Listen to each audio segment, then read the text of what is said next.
dari kelompok 1 akan menjelaskan tentang materi penyusunan anggaran keuangan.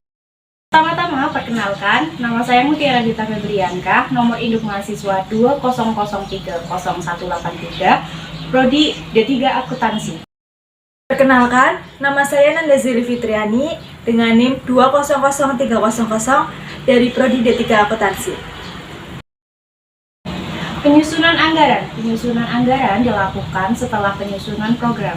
Pengertian anggaran merupakan suatu rencana kerja perusahaan yang terdiri dari pendapatan dan pengeluaran yang dinyatakan secara kuantitatif, diukur dalam suatu moneter, dan dapat juga menggunakan satuan ukuran lain yang mencakup jangka waktu tertentu.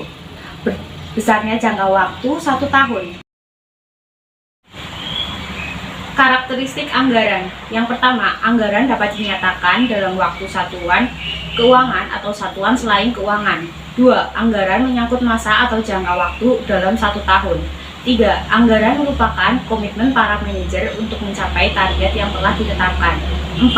Anggaran yang sudah disetujui segera dilaksanakan sesuai pos-pos. 5. Usulan anggaran ditetapkan oleh pihak manajer puncak. Manfaat anggaran. Anggaran mempunyai beberapa macam fungsi atau manfaat. Manfaat anggaran antara lain untuk 1. Membantu membuat dan mengkoordinasikan rencana jangka pendek. 2. Alat untuk mengkomunikasikan rencana kepada berbagai manajer pusat pertanggungjawaban. Yang ketiga, memotivasi para manajer untuk mencapai tujuan atau sasaran pusat pertanggungjawaban yang dipimpinnya. 4. Alat pengukur dalam pengendalian kegiatan yang sedang berjalan. 5. Dasar penilaian prestasi pusat-pusat pertanggungjawaban dan para manajernya. Yang keenam, alat pendidikan para manajer. Fungsi anggaran. 1. Alat perencanaan. Anggaran merupakan alat pengendalian manajemen dalam rangka mencapai tujuan. Anggaran sebagai alat perencanaan digunakan untuk A. Merumuskan tujuan dan sasaran kebijakan agar sejalan dengan visi, misi, dan sasaran yang sudah ditetapkan. B. Merencanakan berbagai program kegiatan serta sumber pendapatan. C. Mengalokasikan dana untuk program dan kegiatan yang sudah disusun. D. Menentukan indikator kinerja dan pencapaian strategi. 2. Alat pengendalian. Sebagai pengendalian, anggaran menjadi alat untuk membuat realitas tidak menyimpang secara tidak menguntungkan dari angka-angka yang tercantum dalam anggaran. Pengendalian anggaran publik dapat dilakukan melalui 4 cara. A. Membandingkan kinerja anggaran dengan realisasi. B. Menghitung selisih anggaran. C. Menemukan pos-pos biaya yang dapat dikendalikan dan tidak dapat dikendalikan. D. Merevisi anggaran, biaya, dan pendapatan untuk tahun berikutnya. 3. Motivasi. Anggaran berfungsi juga sebagai pendorong yang dapat memotivasi manajer masing-masing divisi yang mereka pimpin dan manajer puncak untuk meraih tujuan perusahaan. Manajer termotivasi menyusun anggaran melaksanakan sesuai target. 4. Alat koordinasi dan komunikasi. Dengan menyusun anggaran, pasti antar unit kerja akan melakukan komunikasi dan koordinasi. Dalam perencanaan dan pelaksanaan anggaran harus dikomunikasikan ke seluruh bagian perusahaan. Anggaran yang disusun dengan baik akan mampu mendeteksi terjadinya inkonsistensi suatu unit kerja di dalam pencapaian tujuan perusahaan. 5. Alat penilaian kerja. Perencanaan anggaran dan pelaksanaannya akan menjadi penilaian kerja manajemen perusahaan. Kinerja manajemen dan pimpinan akan dinilai berdasarkan pencapaian target anggaran serta pelaksanaan efisiensi anggaran.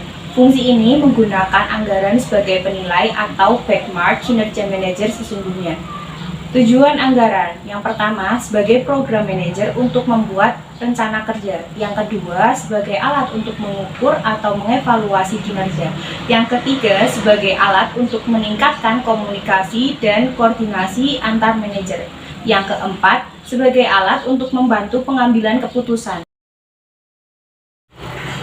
Jenis anggaran. Dalam suatu perusahaan, paket anggaran yang lengkap terdiri atas beberapa elemen atau jenis anggaran yang saling berhubungan dinamakan juga anggaran induk. Anggaran induk atau master budget adalah sebuah anggaran yang berisi dari berbagai macam anggaran yang terpisah namun saling berhubungan dan saling bergantung satu sama lain untuk satu periode. Anggaran induk terdiri atas dua bagian penting sebagai berikut. Yang pertama ada anggaran operasi. Anggaran operasi adalah gambaran tentang pendapatan dan biaya yang dibutuhkan untuk memperoleh laba maksimal. Elemen anggaran operasi meliputi antara lain anggaran pendapatan, biaya, persediaan, dan elemen modal kerja lainnya. Pada perusahaan dagang, misalnya, akan dijumpai anggaran penjualan barang dagang, anggaran pembelian barang dagang, anggaran beban komersional atau administrasi umum, dan terdiri atas beberapa anggaran sebagai berikut. Yang pertama ada anggaran penjualan. Anggaran penjualan terdiri dari rencana penjualan selama jangka waktu anggaran dalam 1 tahun dan penjualan dinyatakan dengan satuan moneter dan besarnya jumlah penjualan. Anggaran penjualan disusun berdasarkan proyeksi penjualan yang dibuat oleh perusahaan. Anggaran penjualan merupakan dasar dari penyusunan anggaran lainnya. Yang kedua, ada anggaran produksi.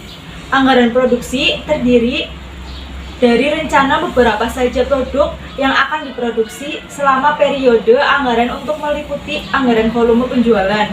Jumlah produksi harus memperhitungkan persediaan awal dan persediaan akhir yang diinginkan. Yang ketiga, ada anggaran bahan baku. Anggaran pembelian bahan baku adalah anggaran kuantitas bahan baku yang akan dibeli untuk memenuhi rencana volume produksi dikalikan dengan anggaran harga pokok bahan baku. Yang keempat, ada anggaran tenaga kerja langsung. Anggaran tenaga kerja langsung merupakan perkalian antara kuantitas jam kerja langsung yang dibutuhkan untuk memenuhi rencana volume produksi dan biaya per jam kerja langsung tersebut. Contohnya, dalam memproduksi 1 unit kaos kaki membutuhkan 2 jam tenaga kerja langsung. Tarif upah tenaga kerja langsung per jamnya adalah Rp10. Hitunglah anggaran biaya tenaga kerja langsung. Anggarannya adalah Rp2.160.000 sebagaimana perhitungannya di bawah ini. Jumlah unit yang akan diproduksi adalah 108 unit. Waktu tenaga kerja langsung per unitnya adalah 2 jam, sehingga hasilnya 216.000 jam.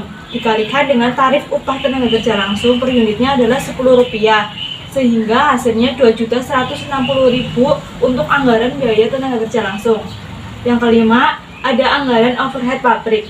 Anggaran BOP adalah anggaran BOP yang tetap dan variabel selama 1 tahun anggaran ke depan. Jumlah total biaya variabel tergantung pada biaya besar kecilnya volume kegiatan, sedangkan biaya tetap jumlahnya total tetap selama 1 periode. Yang keenam, ada anggaran non-produksi. Anggaran beban administrasi umum dan penjualan masuk adalah anggaran non-produksi, yaitu suatu rencana beban untuk melakukan kegiatan di bagian administrasi umum dan di bagian penjualan atau pemasaran selama 1 periode yang akan datang. Yang kedua, ada anggaran keuangan. Anggaran keuangan adalah rencana sejumlah uang tunai yang dibutuhkan untuk mendanai rencana operasi dan rencana pengeluaran jangka panjang. Anggaran ini berencana perolehan arus kas dan posisi keuangan dengan kegiatan-kegiatan usaha yang sudah direncanakan. Terjenis anggaran sebagai berikut. Yang pertama, ada anggaran pengeluaran modal. Anggaran ini menunjukkan rencana perubahan aktiva tetap dalam tahun anggaran. Anggaran pengeluaran modal berisi rencana untuk mengumpulkan laba sebanyak-banyaknya, kemudian mengeluarkan aktiva tetap sebagai modal untuk diinvestasikan. Maka, pembuatan anggaran ini harus sangat berhati-hati untuk menghindari kerugian. Yang kedua, ada anggaran laporan laba rugi. Anggaran laporan laba rugi adalah prediksi laporan laba rugi tahun depan dengan anggapan operasi yang diuraikan di atas seluruhnya terrealisasi. Anggaran laporan laba rugi tentunya dibuat setelah seluruh anggaran operasi dan digunakan sebagai dasar penyusunan anggaran neraca. Yang ketiga ada anggaran kas.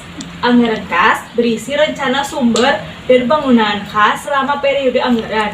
Terdiri dari rencana penerimaan kas dan rencana pengeluaran kas.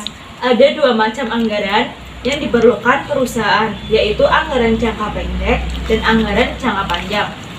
Yang keempat ada anggaran neraca. Anggaran neraca adalah perkiraan neraca berisi tentang posisi keuangan dari aktiva, utang, dan modal perusahaan pada satu periode anggaran. Anggaran neraca disusun dari anggaran kas dan anggaran laba rugi dan digunakan untuk dasar penyusunan anggaran perubahan posisi keuangan. Aktiva, utang, dan modal perusahaan selama periode anggaran. Anggaran ini disusun dari anggaran neraca. Anggaran yang merencanakan keadaan arus dan perubahan dalam posisi keuangan selama 1 tahun buku yang bersangkutan. Sekian pemaparan materi dari kami. Kurang lebihnya mohon maaf. Wassalamualaikum warahmatullahi wabarakatuh. Thanks for watching.